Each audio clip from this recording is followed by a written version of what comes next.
اسلام آباد میں مندر کی تعمیر کے خلاف دائر درخواست پر فیصلہ محفوظ کر لیا ہے. آج اس کی سماعت بھی ہوئی اور جو فیصلہ آئے گا اس کا تو ہمیں انتظار ہے ہی.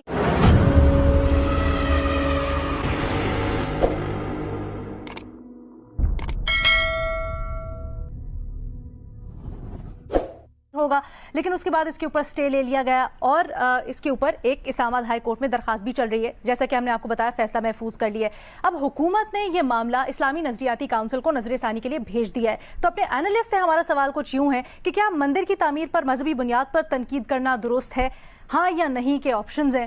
منیب آپ سے سٹارٹ کرنا چاہوں گی. بڑے افسوس کے ساتھ کہنا پڑ رہا ہے اس واقعے کے اوپر کہ ویسے تو ہم دیگر ممالک کو تنقید کا نشانہ بناتے ہیں لیکن جب اپنے گھر کی بات آتی ہے تو کیا ہم وہاں پر دیکھنے کو تیار نہیں ہیں؟ We turn a blind eye towards it. دیکھیے بحیثیت پاکستانی مجھے یہ جو سارا پچھلے دنوں کنٹروورسی تھی مجھے تو اس پہ بڑی تشویش ہوئی. وہ سب میرے خیال میں ہسٹری کو بہتر جانتے ہیں اور ایم شور ہر کوئی اسے اپنے پرسپیکٹیو سے ایکسپلین بھی کرے گا.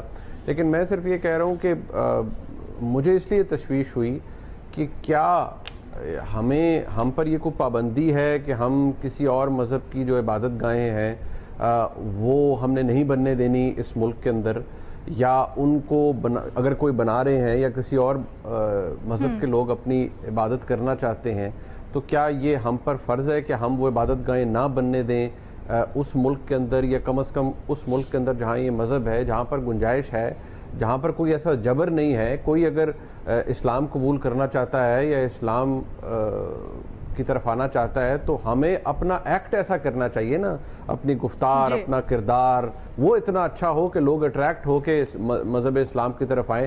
نہ بلکہ ہم اگر اس طرح کرنا شروع کر دیں کہ کیونکہ ہم یہ کہیں کہ کیونکہ ہم یہاں میجورٹی میں ہیں اور ملک جو پاکستان ہے وہ مذہب کے نام پر بنا تھا، اسلام کے نام پر بنا تھا، لہٰذا ہم نے کسی اور مذہب کی یہاں پر کوئی عبادت گاہ نہیں بننے دینی. میں سمجھتا ہوں کہ من حیث القوم ہمیں اپنے گربان میں بھی جھانکنا چاہیے، اس بات کو دیکھنا چاہیے اور شاید تلاش کرنے کے لیے کچھ مذہبی حوالے جو کہ علماء کے پاس ہوں گے ان کو بھی دینے چاہیے کہ ہمارے تو مذہب کے اندر بھی ایسا کوئی جبر نہیں ہے. اگر کوئی آنا چاہتا ہے 100 بسم اللہ، لیکن اگر کوئی اپنا مذہب اس کو اڈاپٹ کرتا ہے اور اس کی وہ پریکٹس کرنا چاہتا ہے تو کوئی ظلم نہیں ہونا چاہیے. ٹھیک ہے. بابر ستار صاحب، آج جب سماعت ہوئی تو سی ڈی اے نے عدالت کو یہ بتایا کہ مندر کا بلڈنگ پلان نہ ہونے کی وجہ سے کام رکوایا گیا، جس پہ پھر پتہ چلا کہ جی شاید فنڈنگ کی بھی کچھ زبانی کلامی بات ہوئی تھی، ریٹن نہیں تھا، پھر آگے معاملہ کہ اسلامی نظریاتی کونسل میں بھجوایا. تو اس کے اوپر آپ کے پاس کوئی انسائٹ ہے کیا؟ دیکھیے پروسیڈنگز کے اوپر تو میری کوئی انسائٹ نہیں ہے، لیکن 2-3 بنیادی سوال ہیں. ایک سوال تو یہ ہے کہ یہ مسئلہ اچھے مسلمان بننے کا نہیں ہے، یہ سیدھا سیدھا آئین کا مسئلہ ہے. ایک آرٹیکل 20 ہے ہمارے کانسٹیٹیوشن میں، وہ یہ کہتا ہے کہ ہر سٹیزن کے پاس یہ رائٹ ہوگا کہ وہ اپنی فریڈم کے ساتھ اپنا ریلیجن پریکٹس کر سکے، پروفیس کر سکے، پروپیگیٹ کر سکے. تو یہ آئین نے ایک اختیار دے رکھا ہے ہر سٹیزن کو، اور اس میں یہ نہیں ڈیپینڈنٹ کہ وہ مسلمان ہے تو اس کے پاس رائٹ ہے اور اگر ہندو ہے یا کرسچن ہے تو اس کے پاس وہ رائٹ نہیں ہے. پہلی بات. دوسری بات یہ کاؤنسل آف جو اسلامک آئیڈیالوجی کی کاؤنسل ہے اس کا کام یا اس کی جورسڈکشن بھی آئین سے نکلتی ہے، اور وہ یہ ہے کہ آپ نے قوانین کے اوپر ایڈوائز کرنا ہے پارلیمنٹ کو کہ وہ، اور پروونشل اسمبلی کو بھی کر سکتے ہیں کہ آپ نے کون سے قوانین ہیں جنہیں امینڈ کرنا ہے تاکہ اسلامک وے آف لائف کو آپ پروموٹ کر سکیں. تو یہاں تو آئین خود ایک فریڈم دے رہا ہے اور ایک رائٹ دے رہا ہے. یہ والا ایشو تو بالکل ایگزیکٹو کا ایک ڈیسیشن ہے. ایک چیز اپروو کر رکھی ہے، پلاٹ آپ نے اپروو کر رکھا ہے، پیسے غالباً اپروو کر رکھے ہیں، پرائم منسٹر نے کم از کم جو رپورٹنگ ہوئی اس کے اوپر کہا. تو یہ سوال کیسے، یعنی بگیٹری کے علاوہ سوائے اس کے کہ ایک آپ کی تنگ نظری ہو کہ کوئی اور سٹیزن ایکول سٹیزن نہیں ہے اور وہ اپنا مذہب نہیں پریکٹس کر سکتا، اس کے علاوہ تو کوئی گنجائش نہیں ہے. سر یہ والا جو پوائنٹ ہے نا، یہ انگریزی کا محاورہ ہے kicking the can down the road, یہ وہ والی بات ہو رہی ہے کہ آپ آگے پھینک دیں اسلامک کاؤنسل کے پاس کہ وہ دیکھیں اس کے اوپر. گورنمنٹ کو فیصلہ کرنا چاہیے، فیصلہ کرنا چاہیے اس کے اوپر. مظہر عباس صاحب،